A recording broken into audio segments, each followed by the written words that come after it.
Abhimanyu movies देखने वाले भाई सभी दर्शकों को पवन मलिक मोखरा की हाथ जोड़ के राम राम। और भाई आज हमारे साथ जुड़े हैं ओल्ड इज गोल्ड और बहुत ही बढ़िया राइटर लेखक अंकल जी लेखराज चौहान जी।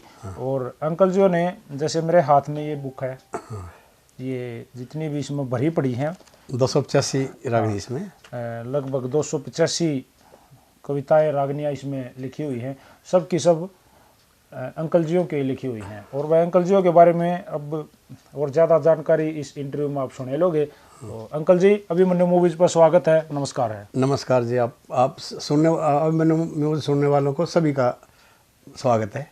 अंकल जी पहले बताओ स्वस्थ हो? बिल्कुल बिल्कुल ठीक है जी। परिवार भी ठीक ठाक? बस बिल्कुल सब ठीक है जी। अंकल जी सीधी सी बात है, सीधे सवाल नो बकवास। बिल्कुल। मैं जानना चाहूँगा आप ये राइटिंग का जो शौक है ये आपके मन में कैसे आ गया कि भाई मैं कुछ लिखूं? ये ऐसा था जी, बचपन में ही जो मास्टर जी हमें कुछ कविताएं देते थे, प्रार्थना देते थे, वो कहलवाता था स्कूल में। तो उसके बाद फिर कुछ भजन, उस टाइम के भारत पाकिस्तान की लड़ाई हुई थी, चीन की लड़ाई हुई थी, तो उस टाइम कुछ कवियों ने रागनी बनाई थी तो मैं गाया करता। तो प्रोग्राम में तो लोगों ने पसंद किया तो फिर मैं गाने लगा।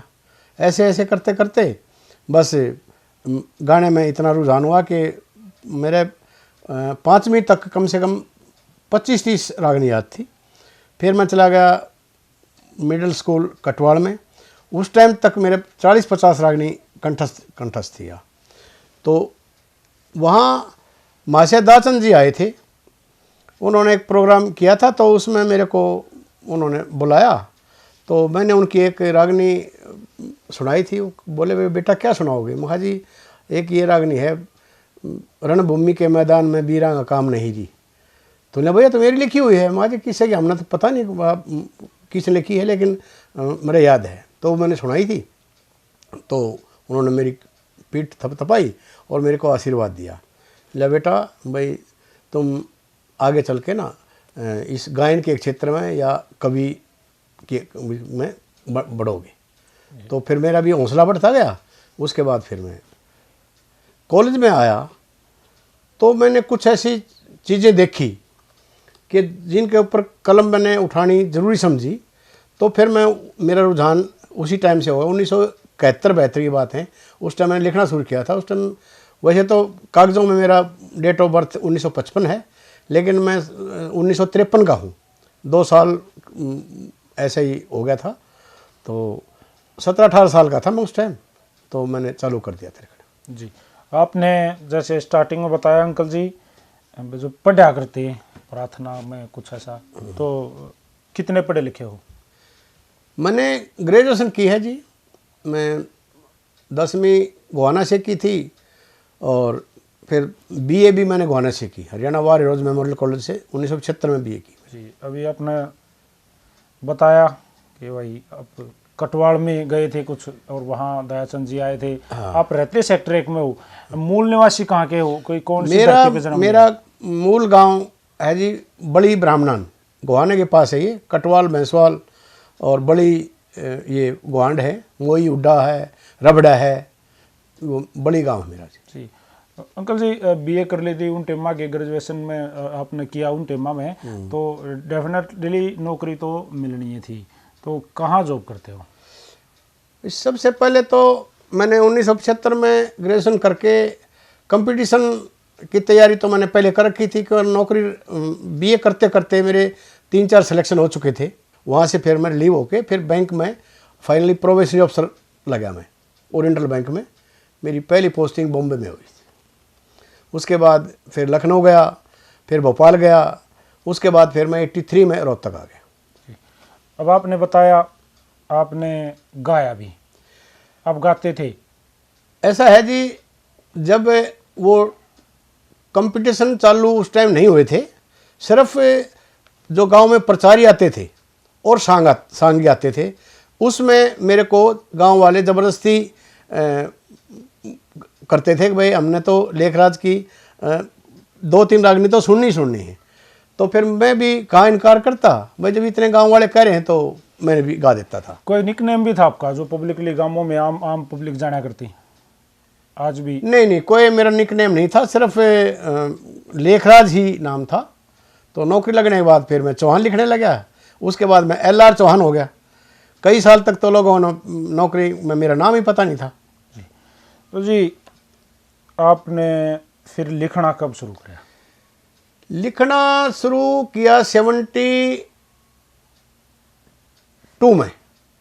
चंडीगढ़ पढ़ता था मैं गवर्नमेंट कॉलेज में, वहाँ से किसी कारणवश मैं छोड़ के आ गया अपने गांव में और गोहाना मैंने दाखला लिया। तो उस टाइम वो हौसला मिला मेरे को कि उस टाइम मैंने एक रागनी लिखी थी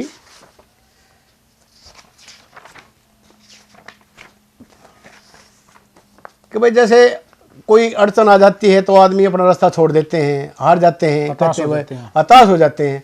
तो मैं हताश नहीं हुआ, तो मैंने एक रागनी लिखी उस टाइम कि भीड़ पड़ी में मानस ने ना चाहिए शीश झुकाना, और होनी हो बलवान जगत में ना चाहिए घबराना। तो मैंने ये सोचा कि भाई मैं घबराऊंगा नहीं, मैं अपने उद्देश्य में पूरा हूँगा। तो उसमें था हरिश्चंद्र, जैसे हरिश्चंद्र काशी का राजा जाने सभी कहानी, एक बेटा रोहतास उसका एक मदनावत रानी, सच के कारण सारे कुंबे ने पड़गी विपता ठानी, और रानी दासी बनी राजा ने ढोया घर भंगी पानी, और घड़ा ठुआया नई पत्नी ने पड़े आप पे घड़ा उठाना, होनी हो बलवान जगत में ना चाहिए घबराना। इसकी लास्ट लाइन है कि हिम्मत का हो। हमारे एक अनिरुद्ध शास्त्री होते थे, कटवाल में पढ़ाते थे, उन्होंने हम जब 7वीं वाले 8वीं वालों को विदाई पार्टी देते थे तो एक गाना बनाया था, उसमें एक लाइन ऐसा भाव ये था, तो मैंने उसी भाव को लिखा है कि हिम्मत का हो राह में माती या दुनिया कहती आवे, और हिम्मत का फल जरूर मिले यो व्यर्था को न जावे। हरिश्चंद्र नल राजा की तरियां जय ना मन में घबरावे, और जिंदगी में हो सफल आदमी यो लेख राज समझावे। छोटा सा मेरा बड़ी गाम लागे तहसील गोहाना, होनी हो बलवान जगत में ना चाहिए घबराना। तो उस टाइम मैंने ये रागनी लिखी तो लोगों ने मेरा इतना हौसला बढ़ाया कि ये रागनी पता नहीं कितनी बार गाई मैंने, तो बोले भाई और लिख भाई। उसके बाद फिर मैं लिखना शुरू कर दिया। जी तो जी आपको ध्यान हो कि भाई कब से आपकी कलाकारी की जो ये आपकी जो कविताएं हैं, आपने जो लिखना शुरू कराया, कलाकारों ने गानी शुरू करी, आपने कब लगा कि किसी कलाकार ने आपकी कोई अच्छी रागनी गाई? देखो जी 75 में ग्रेजुएशन होने के बाद 76 में नौकरी लग गया। उसके बाद मेरा हरियाणा से संपर्क टूट गया, और इनमें उस टाइम 78-79 में कंपटीशन चालू हुए थे। मास्टर सतबीर, पाले रामदैया और राजकृष्ण गवान परिया ये गाया करते।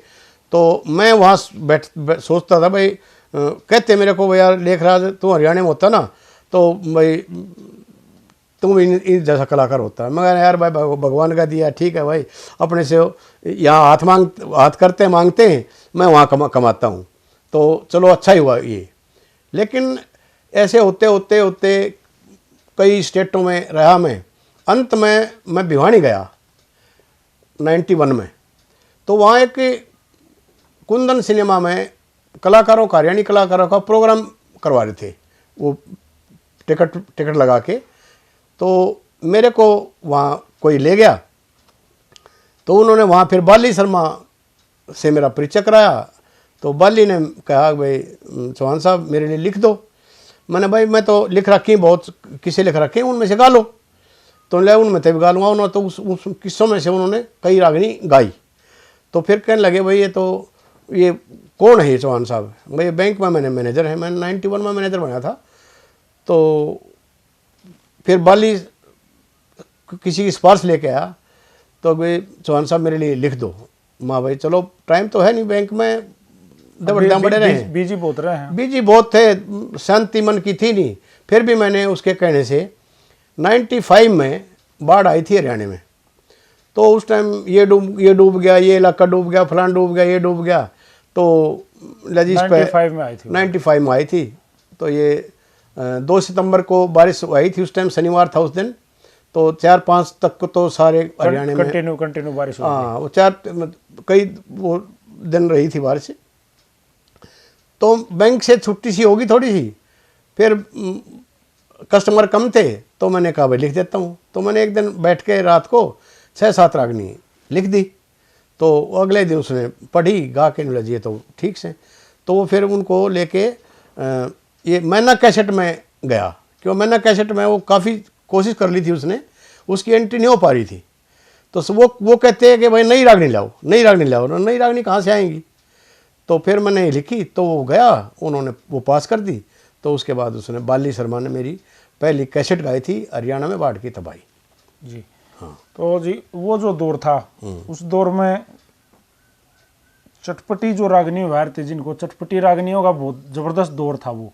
उस टाइम पर उस तरह की रागनी गाई भी बहुत जा रही थी कंपटीशनों में, डिमांड भी करा रही थी पब्लिक, नया सुनाओ। जैसे मैंने कैसेट वाला ने बोला कुछ नया लेके आओ, तो सर फिर वो भी आपने कुछ वो भी प्रयास करे? प्रयास तो करे, लेकिन वो प्रयास मैंने सामने नहीं आने दिए। मेन कारण तो मेरी पोजीशन का था। एक तो मैं बैंक में मैनेजर था और श्रृंगार रस की रागनी लिखवाते थे जो अश्लीलता वाली चाहते थे। मैंने कहा भाई लिख तो दूंगा, फिर मैं अपनी छाप नहीं लगाऊंगा। तो मैंने अपनी उन पर छाप नहीं लगाई, लिख के दी मैंने कुछ रागनी, वो गाई भी लोगों ने। तो बस इस मैंने अपना नाम नहीं लिखा उनमें, कुछ तो लिखी। उसके बाद फिर मैंने पता चला कि किसकी लिखी हुई रागनी, किसकी लिखी हुई रागनी, तो अंत में पता चल जाता है, ले यार ये तो काम ठीक नहीं है। उसके बाद फिर मैंने ये ऐसी रागनी छोड़नी थी। तो काम के दौरान कंटिन्यू लिखते ही रहे? नहीं, कंटिन्यू तो नहीं लिखते रहे, जैसे सिफारिश के ऊपर लिखता था मैं। जैसे किसी का जन्मदिन था, ला जी जन्मदिन की रागनी लिख दो, जन्मदिन की रागनी उसके पार्टिकुलर्स ले लिए और उसको लिख के दे दी। किसी की विदाई पार्टी है, किसी की रिटायरमेंट पार्टी है, उस टाइम तो उसी टाइम आध पौन घंटे में रागनी बन जाती थी और उसको गा के सुना देता था, और फिर उसमें कोई कमी होती थी उसको पूरी करके दे देता था, बस ये। जी तो जी आपने जैसे भाई किस्से या जैसे पुरानी कथाएं थी अपनी, महाभारत, रामायण, राजा हरिश्चंद्र या नल दमयंती, फूल सिंह नौटंकी, बहुत सारे किस्से बहुत सारे कवियों ने लिखे। तो सर आपने भी उस तरह के प्रयास करे? मैंने 11-12 किस्से लिखे हैं। सबसे पहले तो मैं कॉलेज में था, 73 की बात है। 73 में मैंने फुलझाड़ झुलानी का लिखा था। तो उसमें बाद में क्यों बुद्धि परिपक्व थोड़ी सी कच्ची थी और पिंगल का इतना ज़्यादा ज्ञान भी नहीं था, तो कुछ गलतियाँ रह गई थी, वो बाद में ठीक करके मैं इसमें गागर में सागर में वो किस्सा है। और राजा हरिश्चंद्र का भी लिखा है, नल दमयंती का दोनों भाग लिखे हैं, सरोवर नीर का भी लिखा है, और भीष्म प्रतिज्ञा मेरे ख्याल से मैंने किसी की सुनी नहीं है, हो सकता है किसी ने लिखी भी हो, लेकिन मैंने भीष्म प्रतिज्ञा का किस्सा लिखा है, वो इस किताब में है। ये गागर का सागर फिर इसको किताब रूप देने का कब मन हो गया? इसमें ऐसा हुआ जी, एक बार किसी ने कहा कि भाई ये रागनी आपकी है क्या? मैं कहा भाई मेरी रागनी है, तो मैंने लिखी हुई है। बोले ये तो किसी और के नाम से गाई गई है। मैंने भाई मेरे सामने तो आई नहीं है, गाई गई होगी तो गाले का मेरे को कोई फर्क नहीं पड़ता, क्यों ना मैं प्रोफेशनल ना कुछ, मैं शो क्या लिखता हूँ। तो फिर मेरा बड़ा लड़का है वो बोला डैडी आप इस पे ना फेसबुक पे मत लिखो या कहीं किसी को मत दो, क्योंकि लोग बाग आपकी छाप काट के अपनी गा लेंगे। Yes yes. मैंने भाई देखो जो छाप काटने वाले हैं वो तो काटेंगे कि कुछ भी कर लो उनका, लेकिन उससे क्या बचाएं। मैं मेरे पास जिसके पास मैं भेजता हूँ व्हाट्सएप का मेरे पास सबूत है, और फेसबुक पे मैंने डाल दी तो उसके ऊपर भी सबूत है। फिर भी काटेंगे तो भाई काटने दो, अगर नहीं फिर कईयों ने सलाह दी आप कितनी रागनी लिख दी। मैंने लगभग उस टाइम में 400 रागनी मेरी हो चुकी थी अगस्त तक। तो कहने लगी जी आप इस महीने किताब छपवा दो। कई साथियों की सिफारिश आई, मैंने फिर एक किताब में डाल दी। उस किताब लिखने के बाद भी 2-3 किस्से और लिखे मैंने। अभी भी लिखते रहो? अभी भी लिखता रहता हूँ मैं, अभी भी लिखता रहूँ। ये किताब जो आपने बनाई गागर का साग, गागर में सागर, गागर में सागर, गागर में सागर, गागर में सागर, ये कितनी किताबें बिकी आज को आपको कुछ आइडिया है? यहाँ मतलब कितनी मार्केट में गई है? ऐसा है जी, मैंने जो अपनी खुद की पेमेंट दे के मैंने अपनी छपवाई थी 100 किताबें। तो उसके बाद फिर मैंने ये गायक और जो कवि हैं उनके लिए ये फ्री कर रखी है। मैंने आज तक कोई किताब नहीं बेची है और मेरी मंशा भी नहीं है बेचने की। भाई ये तब मैं ये है कि भाई मेरी कविताई है वो लोगों के पास जाए बस। मेरा आप किस कवि से प्रभावित हो? आपको कौन रागनी लिखने वाला कवि, हरियाणवी कवि आपको ऐसा लगा जिसको आपके दिल को छुआ? वो सुनते हो दिल को छूने वाली तो एक तो चंद्रवादी मेन थे हमारे, चंद्रलाल थे जी जी। उनकी रागनी में गलतियां तो उस जमाने में तकरीबन सांगी करते थे। क्यों? या तो एजुकेशन कम थी या फिर को आलोचक कम थे, सुनने वाले नहीं थे। वो धमा चौकड़ी में बस वो टेक बोल दी, बस वो कुछ भी गा दिया, वो स्वीकार्य था, मनोरंजन के साधन थे नहीं। इस करके तो मैंने ज़्यादा कई कवि पढ़े हैं मैंने, लेकिन बीच में ही वो छोड़ दिए क्योंकि उनमें पिंगल में बहुत ज़्यादा गलतियां हैं। जैसे दिन है, दिन के साथ वन ला दिया, फिर अर्जुन ला दिया, दुर्योधन ला दिया, फिर रण ला दिया, तो मेरे को ये बात नहीं जची। करगी मरगी दरगी के साथ गिरगी लगा दिया, वो भी मैं नहीं लिखता ये बातें। इसलिए मैंने किसी को, मेरे गुरुजी को मैंने थोड़ा सा पढ़ा है। श्री हरदेवा सिंह जी मकरौली वाले थे, 1992 में मेरा संपर्क हुआ था, तो मैंने उनकी कविताएं पढ़ी तो उनसे मैं बहुत प्रभावित हुआ। ज़्यादा पढ़े लिखे नहीं थे वो, लेकिन उनका ज्ञान बहुत ज़्यादा था। वो तुरंत मेरे सामने बैठे बैठे रागनी बना देते थे। जी। तो जी आजकल भी सुनते हो? आजकल दूसरे कवियों की नहीं, कवि कोई हो जो मैं सुनता हूँ कलाकार को। सबसे ज़्यादा किस कलाकार को आज सुनते हो? कलाकार तो यूट्यूब पे कोई भी आ जाता है या मेरे पास कोई लिंक भेज देता है तो वो सुनता हूँ। वैसे कोई खास कलाकार मेरे उसमें नहीं है। बस हाँ, पहले राजेंद्र सिंह कर किया था, हालांकि बाली शर्मा ने मेरी रागनी गाई, उसका गला भी काफ़ी ऊंचा था, वो भी बढ़िया गाता था, लेकिन राजेंद्र खरकिया का जो अंदाज था वो अलग ही था, सुनने में मजा आता था। बस उस गुण थे उसमें, कुदरत ने दे रखी थी गुण, तो गाता भी सुरील बढ़िया छाप था। जी। तो जी आज आप क्या कहना चाहोगे, जो हमारे कलाकार भाई हैं, जो गायक हैं, उनको कुछ संदेश देना चाहोगे कि भाई गागर में सागर में भी बहुत सारा सागर भरा पड़ा है, रागनियाँ बहुत सारी हैं, बहुत बढ़िया और साफ सुथरी रागनी है। तो जी आगे का डायलॉग आप बोल दो तो सही रहेगा। तो मैं तो यही कहूँगा भाई, देखो कभी कोई हो उसको अपन किसी उससे मत बांधो, समाज से मत बांधो, और जिसकी अच्छी रागनी, जिसकी अच्छी कविताएं है उसको गाओ। अब ठीक है, ओल्ड इज गोल्ड होता है, पुरानी रागनी है, उन्होंने लिखी, अब तो है, तो वो भी हमारी धरोहर है, लेकिन ये तो नहीं है कि भाई नए तो कोई नए लिखे ही ना, नए तो क्या सही नहीं, ये मतलब हाँ नए तो फिर कुछ है ही नहीं। भाई कोई भी, जैसे भाई कौन सी रागनी है, किसकी है, अगर भाई एक है चौहान साहब है, लेखराज की रागनी है, यार उन्हें छोड़ दे, वो उनकी गा दे, फलाने तो हाँ ये गा दे, तो भाई एक बार सुन तो लो, एक बार कम से कम गाओ तो, एक बार स्टार्ट तो करो। बिल्कुल, ये बात चौहान साहब ने बहुत जबरदस्त कही है, मैं तो रोज अपने इंटरव्यू में कहूँ हूँ भाई, जो पुराने जो कवि हैं वो हमारे लिए सिरमौर हैं, उनका तो कोई जवाब भी नहीं, लेकिन नए भी जो आज के दौर में लिखे हैं वो भी, जिन्होंने 20-30-50 साल तक लिखते हो गए राज हैं और चाहे नहीं भी हैं, उन्होंने भी लिखा है तो कसर नहीं छोड़ी होगी, और जो कसर है छोड़ रखे तो उनको मत गाओ, लेकिन जिसने काम पूरा कर रखा अपना उसको गाना चाहिए, उसको गाना चाहिए जी। और समाज में उस कवि को दबाओ मत, वो तो जिंदे जी मर जा है अगर किसी की कविताएं दबा है तो। बिल्कुल बिल्कुल। तो जी जैसे एक बात और कही चौहान साहब ने कि भाई कईयों ने सलाह दी कि भाई यार रागनी तो किसी और ने गा रखी है, इन्होंने कही भाई मैं तो मेरी है, गाली तो गाली, लेकिन ऐसा भी मत करो, अगर किसी ने गानी है तो जिस कवि की वो रागनी है, जिसने उस पर मेहनत कर रखी है, उसी की छाप से गाओ, और गानी बहुत ज़रूरी है। और भाई सबसे ज़रूरी आज का जो इंटरव्यू है जिस पर्पज़ पे मैं वो कहना चाहूँगा, गागर में सागर, ये किताब मार्केट में मिलती है, नहीं मिले तो आप चौहान साहब से संपर्क कर सको।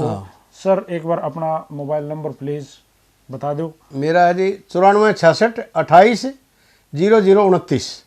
9466280029। ये चौहान साहब का कॉन्टैक्ट नंबर है। कोई रागनी लेनी हो और लिखवानी हो, नई कविताई करवानी हो, किसी भी बेस पे कुछ भी आपने वो इनको बता दो मैटर, थीम बता दो, तर्ज बता दो, हाँ वो लिख के दे देंगे। और जी पुरानी तो ये गागर में सागर है, ये इनसे आप ले भी इसको हो। इसका कलाकारों के लिए तो मेरे ख्याल कोई प्राइज है नहीं। प्राइज मैंने आज तक कोई किताब बेची ही नहीं है, क्योंकि सभी कलाकारों को जो गायक हैं और कवि, जी जी जी, क्योंकि मेरे पास कई कवियों की रागनियाँ आती हैं, तो जब फेसबुक पे भी आती हैं तो जब वो गलत होती है तो मेरे से रुक नहीं जाता, तो मैं उनको बताता हूँ भाई ऐसा है, इसमें ये कमी है, इसको ऐसे ठीक कर लो, तो वो मेरे पास भेज देते हैं व्हाट्सएप पे। संभालियो जी इसने, हाँ संभालियो जी। तो उन्हें भाई संभाल के जब भी टाइम मिलता है तो उसको फिर वापस लौटा देता हूँ जी। तो भाई आज जैसा कि मैंने पहले भी बताया, ये इंटरव्यू करने का जरूरी, मतलब ये इंटरव्यू बहुत ज़रूरी है। और ये तो चौहान साहब हैं, इस तरह जितने और भी हमारे बुजुर्ग हैं या आज जो हमारे भाई हैं जो लिखते हैं, जो जिनको पहचान मिलनी बाकी है, ये इंटरव्यू इसलिए होते हैं कि उनको पहचान दिलाई जावे, मार्केट में उनको भी लेके आया जावे।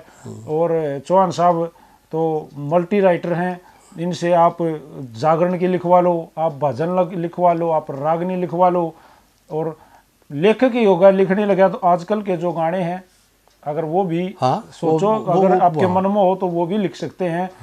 एज की तरफ मत जाओ, दिमाग की तरफ जाओ, जो बिल्कुल पिंगल शास्त्र को ध्यान में रख के वो चीज़ें लिखते हैं। पहले त्रुटियां खुद कही हैं, हुई हैं तो वो ठीक होगी। और चौहान साहब जैसे कि आज अभिमन्यु मूवीज पर आए, स्पेशल समय दिया, इंटरव्यू दिया, अपने बारे में बताया, बहुत बढ़िया लगा। और हम दोनों का जी जब तक सांस है तब तक आस है, लिखते रहो और समाज के लिए कुछ ना कुछ खास करो और करते रहो। और भगवान आपकी सेहत का पूरा ख्याल रखेगा, आप स्वस्थ रहो, परिवार ठीक ठाक रहे, नहीं लिखी जाओ। नहीं ऐसा है जी, ये इस किताब में टोटल 285 रागनी है, इसमें 45-46 उपदेश कटाक्ष है। इसमें कोई मैंने टॉपिक छोड़ा नहीं, जो मेरे सामने आया ना वो मैंने टॉपिक छोड़ा ही नहीं। हाँ, उस पर नहीं काम नहीं करा, उस पर हाँ बिल्कुल, जो दिखा ही नहीं तो उसका तो मैं कह नहीं सकता, लेकिन जो कुछ लिखते हैं कल्पना में, मैं लिखता हूँ हकीकत में। फुटकर रागनी मेरी तकरीबन सारी हकीकत पे है। हेरे क्यों राजी हो रहा रिश्ता की कोड़ी भर कर, क्यों राजी हो रहा रिश्ता की कोड़ी भर के। अरे यू मेरा बब्बू, यू मेरा भाई, या मेरी मैं तारी से, या मेरी बुआ, यो मेरा फूफा, या मेरी रिश्तेदारी से, यू मेरा ससुरा या मेरा साला, या मेरे दिल की प्यारी से। अरे यू से मेरा कुटुंब कबीला, जिसकी चिंता भारी से, अपने मन को धोखा दे रे सब तय बड़ी बीमारी से। इस तय बार लकड़ते को ना, या हमारी लाचारी से, इस तय बार लकड़ते को ना, या हमारी लाचारी से। हेरा गधी गेड़ते पंडा छुटे, गधी गेड़ते पंडा छुटेगा तेरा, बस मर कर क्यों कोड़ी भर रहा रिश्ता की, क्यों राजी हो रहा रिश्ता की कोड़ी भर के। आप मन मतलब आपके मन में आपको इतना विश्वास है कि आप आज के दौर की चीजें भी लिख सकते हो? बिल्कुल, कुछ लिखना क्या है, जो एक बार या तो कलम टूट रही है हमारे, तो कुछ भी लिखेंगे तो एक बार स्टार्ट कर देंगे तो थोड़ी देर लग जाएगी। लेकिन डीजे सुनते हो कभी? डीजे सुनता हूँ। डीजे जो सॉन्ग होते हैं ना उनमें भाव नहीं होते, सिर्फ डांस के लिए होता है बस। तो क्या वो डांस के लिए भी कभी प्रयास करते हो?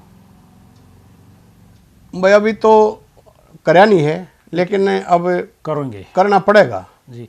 क्योंकि वो मैं नहीं कहता ये बात, ये तो समय कहने लग रहा है, दौर ही ऐसा चल रहा है। रागनी सुनने वाले आपकी नज़र में कौन रह गए, कितने एक रह गए? रागनी सुनने वाले तो पुराने आदमी हैं थोड़े से, या फिर जो गायक हैं वो अपना तर्ज देखने के लिए भाई कुछ क्या कर क्या कैसा गाता है भाई, ऐसे देख लेते हैं। और तो कोई मेरे ख्याल में किसी को शौक नहीं है इसका रागनी का। बिल्कुल नया दौर चल रहा है, तो क्यों नहीं लेखराज चौहान जी भी नए दौर की तरफ एक बार हाथ आजमावें, और जरूरी है तो प्लीज। भाई देखो, लिख लिख के तो अब मैंने 500 से ज़्यादा रागनी लिख दी, 285 तो इसमें है, और 150-200 मेरे कंप्यूटर में अब है, दूसरी किताब छपाऊंगा मैं, उसमें है। अब लिख तो दूं मैं, उसकी मार्केटिंग भी तो हो, या तो कोई कंपनी कहे मेरे को, कंपनी या तो कोई कहे मेरे को, तभी मैं लिखूं, नहीं तो मैं तो सिर्फ लेखक हूं। मैं एक बात आपको कहना चाहूंगा, जैसे आपकी बात सही है, लेकिन वो जो चीजें आपके मन में है ना, आज दौर मार्केट का है, आज हमेशा से ही मार्केट का दौर है भाई, जिसका समय चल रहा है सब कुछ उसी के पीछे चलते हैं। तो इसमें आने के लिए, कंपनी तक जाने के लिए, या किसी की नजर अपनी तरफ खींचने के लिए, तो एक बार तो आप पर शर्म मारना पड़ा है।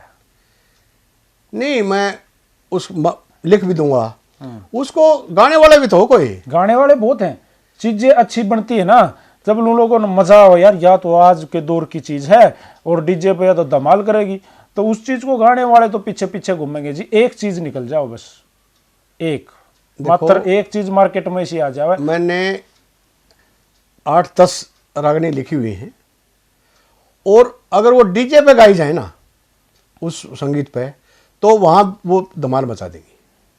लेकिन कोई कहेगा तो कोई ये है ना।